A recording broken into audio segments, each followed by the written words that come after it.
The thing that I want to talk about in this particular video are the two things that you need to lose weight. And I'm not talking about diet and exercise. Now, these two things, they're principles that really can be applied to anything, but for our purposes, we're going to talk about them just in terms of weight loss. The first thing that you need is discipline. You lack discipline. And I think this is probably the more important of the two, which is why I want to talk about it first. Discipline means, pushing yourself for that extra rep when you don't want to do that last rep. Or, you've already gone for a 4-mile run and you have only another half mile to go. And you feel, well, I already ran 4 miles, so I don't have to go that extra half mile, because really what difference does it make? If you do that to yourself, if you don't discipline yourself into going to as far as you say that you're going to go, you'll never get there. Another really important aspect of discipline is disciplining yourself into being patient.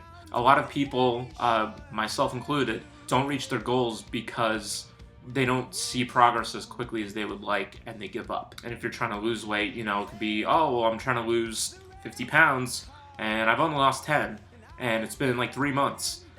So obviously this isn't working and I give up. You need to be able to keep pushing yourself even when you don't see the results as fast as you would like.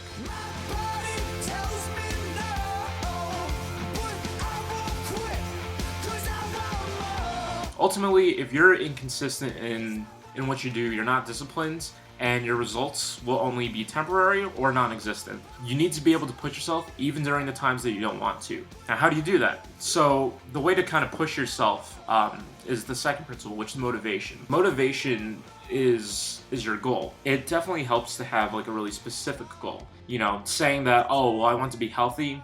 That's not really a specific goal. Rather, it should be, well, I want to live to 100. I want to be healthy enough to live that long. That's probably a better incentive. Like in high school, my goal was to make the baseball team. Part of the tryouts was that you had to be able to run a 7-minute mile. I had a very specific goal. I knew that I needed to be able to run at a certain speed, so I worked on building up to that speed. Rather than just saying, I want to be fast. Saying like, I want to get 6-pack abs. Like, these are tangible goals, milestones that you can set for yourself that you can see once you've achieved them. Another thing in terms of motivation, which may not be a popular idea, but I'm going to put it out there anyway, is not accepting yourself for anything less than your best. We live in this culture that, tells you to love yourself exactly the way you are. And that's okay, but if you have goals and you need to achieve them, and you accept, standing still, basically, you're never going to get to where you want to go. You need to be able to appreciate the hard work that you do along the way. And then when you get to your goal, you need to sustain that goal. You shouldn't be like, well, I made it, and that's it.